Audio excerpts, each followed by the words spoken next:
کام کرنا ہے, باقی اللہ تو کرے گا وہی جو اس کی چاہ. لیکن بھائی ہم یہ نہیں کہہ سکتے اے اللہ ایکچولی میں چاہتا تو ہوں جہنم سے بچنا, تو اگر چاہے تو مجھے بچا لے جہنم سے. یہ عبدیت کے خلاف ہے. اللہ نہیں بھائی, ہم نہیں جہنم میں جا سکتے. ہم اگر بار بار گناہ ہم سے ہو رہا ہے, شیطان مروا رہا ہے, ہمیں کروا رہا ہے, ہمارا بیڑا غرق کر رہا ہے, ہم ندامت ہوتی ہے یار یہ کیا ہو گیا ہم سے, معافی چاہیے موت سے پہلے پہلے, کیونکہ موت کا کچھ پتہ نہیں ہے. گناہ ہو گیا فوراً توبہ کی طرف دوڑو بھائی, موت سے پہلے ہاتھ اٹھانے کی توفیق مل جائے, بڑی نعمت ہے اللہ کی. کیونکہ اللہ جیسے گناہ سے ناراض ہوتا ہے تو گناہ سے توبہ کرنے پر خوش بھی تو ہوتا ہے نا. یہ نظام عدل تھوڑی ہے کہ جب گناہ ہوا تو سزا دے رہا ہے اور جب گناہ کی معافی مانگ رہے ہو تو پھر جزا نہیں دے رہا. وہ کہے گا بھائی جیسے گناہ پہ عذاب دیتا ہوں ایسے ہی توبہ ایک نیکی ہے, اس توبہ پہ کیا کرتا ہوں میں, خوش بھی تو ہوتا ہوں میں. ہمارے ایک دوست تھے بچپن میں, ان کو شراب کی اور الٹی سیدھی چیزوں کی عادت پڑ گئی. ان کو میں کسی خانقاہ میں لے گیا, حضرت حکیم اختر صاحب رحمہ اللہ تعالیٰ بڑے بزرگ تھے, زندہ تھے, ان کے پاس میں لے گیا. میں نے ان سے اس کو بیعت کروا دیا. اب وہ ایک دن آیا میرے پاس, کہہ رہا ہے یار میں بیعت ہو گیا, بڑا فائدہ ہو, لیکن پھر مجھ سے گناہ ہو جاتا ہے اور بار بار توبہ کرتا ہوں, اب تو مجھے توبہ کرتے ہوئے شرم آ رہی ہے. توبہ کرتے ہوئے کیا آ رہی ہے, شرم آ رہی ہے کہ اللہ بھی کہے گا وہ کل توبہ کر کے گیا تھا, رو رو کے ایسے گڑ گڑا جیسے سے زیادہ نیک دنیا میں کوئی ہے ہی نہیں, ٹھیک ہے نا. اگلے دن پھر بدماشی کر کے آ رہا ہے. تو وہ گٹکا بھی کھاتا تھا. گٹکا اس وقت میرا خیال ایجاد نہیں ہوا تھا.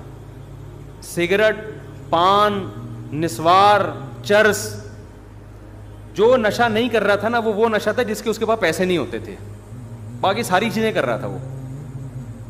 اور اس کو ہدایت بھی کیسے ملی, توبہ کی توفیق. توبہ کی توفیق ایسے ملی, کسی قادیانی نے اس کو لندن کے ویزے کی لالچ دے کے قادیانی بنانے لگا تھا اس کو. اچھا ہم سے آ کے قادیانیوں کے فیور میں بات کرتا تھا. میں اسے سمجھاتا تھا بھائی مرزا غلام احمد قادیانی جھوٹا نبی ہے, ایمان کیوں بیچ رہا ہے تو ہمارا, کیونکہ دوست تھا نا, اس کو ہم سمجھا رہے یار تو شراب کباب سے اب یہاں بھی تو ایمان بیچ رہا ہے, کیا کر رہا ہے.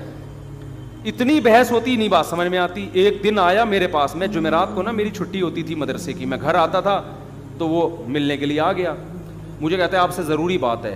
اندھیرے میں لے گیا, وہاں پیچھے کہیں جو ہے نا وہ نئی آبادی بن رہی تھی, وہاں نئی نئی سڑکیں بچھی تھی, آبادی, وہاں اندھیرے میں لے گیا. کہہ رہا ہے بھائی میں توبہ کرتا ہوں قادیانیت سے, احمدیت سے, میری توبہ. میں نے کہا اللہ یہ کیسے ہدایت دی بھی, کیا ہوا ہے. کہہ رہے یار جس قادیانی نے, ناظم آباد میں ایک بڑا سیٹ تھا مالدار, وہ مجھے اس نے لالچ دی ہوئی تھی کہ یو کے کا ویزا دلوا دوں گا, قادیانی ہو جاؤ, اور میں ویزے کی لالچ میں, اور مجھے کہتے ایک دن کیا ہوا, مجھے اپنے گھر میں لے کر گیا. اندر 50 سال اس کی عمر تھی. کہہ رہا اتنا خوبصورت ہینڈسم آدمی تھا وہ. اندر بیٹھا ہوا ہے, میں باہر ہوں, نکل ہی نہیں رہا. گھنٹہ ہو گیا, 2 گھنٹے ہو گئے, باہر ہی نہیں آیا. اس کے بیٹوں کو بلایا, دروازہ کھلا تو ہارٹ اٹیک ہوا ہوا ہے, اوندا پڑا ہوا ہے اور منہ سے خون نکل رہا ہے. کہہ رہا ہے میں کانپنے لگا. میں نے کہا بھائی یہ دنیا کا انجام کیا ہے, یہ انجام ہے جس مال کے پیچھے میں بھاگ رہا ہوں. یعنی اس کے دل میں تو لالچ تھی نا کہ لندن کا ویزا ملے گا, یہ ہوگا وہ ہوگا. کہہ رہا میں نے کہا یار یہ دنیا ہے. 2 منٹ نہیں لگے اس آدمی کو, جو مجھے جنت کے باغات دکھا رہا ہے دنیا میں, خود اس کا اپنا انجام کیا ہوا ہے. تو کسی کے ساتھ بھی موت ہو سکتی ہے نا.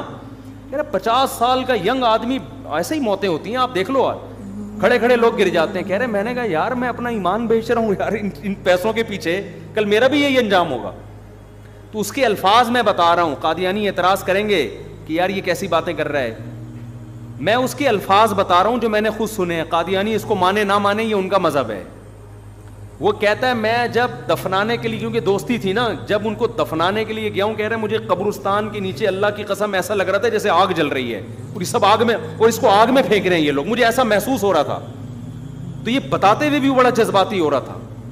ہم نے کہا چلو آپ کو ہماری باتیں سمجھ میں نہیں آئی, لیکن اللہ نے آپ پر رحم کیا. اب اس کو توبہ طائب کا خیال پیدا ہوا نا, جب آدمی یو ٹرن لیتا ہے تو پھر پورا نیک بننے کی کوشش. کہہ رہا ہے یار میں شراب چھوڑنا چاہتا ہوں, یہ نسوار چھوڑ, حالانکہ نسوار تو حرام نہیں ہے, لیکن اس نے کہا میں سب چیزیں چھوڑنا چاہتا ہوں.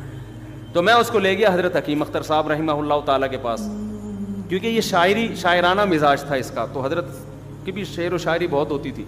اب جب اس نے ان کا بیان سنا ہے تو یہ پھوٹ پھوٹ بہت اثر ہو رہا تھا دل پہ نا.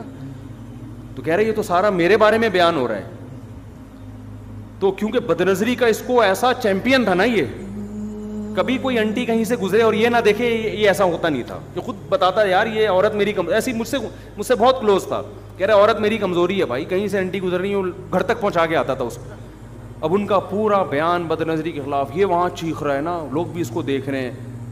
خیر ہم نے بیعت کرا دیا, اب توبہ کتائب کر لی اس نے, تھوڑے دن میں پھر کہتا ہے میں گھر آتا ہوں, مجھ سے پھر گناہ ہو جاتا ہے. بار بار جب ہوا نا تو مجھ سے ملا, کہنے لگا یار اب تو مجھے توبہ کرتے ہوئے کیا شرم آ رہی ہے. اللہ بھی کہے گا کل رو دھو کے گیا ہے, توبہ کی, اب دوبارہ کیا کر رہا ہے, اب دوبارہ تجھے شرم نہیں آتی, معافی مانگنے آ گیا. تو میں اس کو دوبارہ لے کر گیا. اللہ کی قدرت, حضرت حکیم اختر صاحب رحمہ اللہ تعالیٰ, میرے تو شیخ حضرت مفتی رشید احمد صاحب تھے, لیکن میں اس کی وجہ سے ان کے پاس چلا گیا. تو وہ بیان میں کہنے لگے یہ اہل اللہ ایسے ہوتے ہیں کہ بعض آپ کے دل میں جو بات ہوتی ہے نا, یہ وہی زبان سے اکثر ان کی دل بیان میں نکل رہی ہوتی. انہوں نے کہا کہ دیکھو جب تم سے گناہ ہوتا ہے نا, توبہ ٹوٹتی ہے, اس وقت شرم آنی چاہیے. توبہ کرتے ہوئے شرم نہ کھاؤ, توبہ توڑتے ہوئے شرم آنی چاہیے. توڑتے ہوئے شرم آ نہیں رہی ہوتی ہے بھائی, اور دوبارہ توبہ کرتے ہوئے آ رہی ہے. ہونا تو یہ چاہیے جب توبہ کر کے گیا ہے تو دوبارہ گناہ کرتے ہوئے شرم آئے نا کہ یار کل کتنا رو دھو کے گیا ہوں اور اللہ سے معافیاں مانگی ہیں, اس وقت شرم نہیں آ رہی. یہ شیطان کا ہے. تو انہوں نے کہا بار بار توبہ ہو جائے, توبہ کرتے ہوئے شرم مت کرو, اس لیے کہ توبہ نیکی ہے, نیکی کرتے ہوئے شرم نہیں آنی چاہیے. توبہ توڑنا گناہ ہے, گناہ کرتے ہوئے شرم آنی چاہیے. میں نے کہا لے بھیا ہو گیا نا, تیرے اشکال کا جواب مل گیا. تو بار بار اس سے فائدہ کیا ہوگا میرے بھائی, آپ کا اس قدم وہیں رک جائیں گے, اور انشاءاللہ ریورس بھی ہو گیا, ایسا نہیں ہے, آہستہ آہستہ گناہ چھوٹ جائے گا. اللہ تعالیٰ سمجھنے کی عمل کی توفیق عطا فرمائے.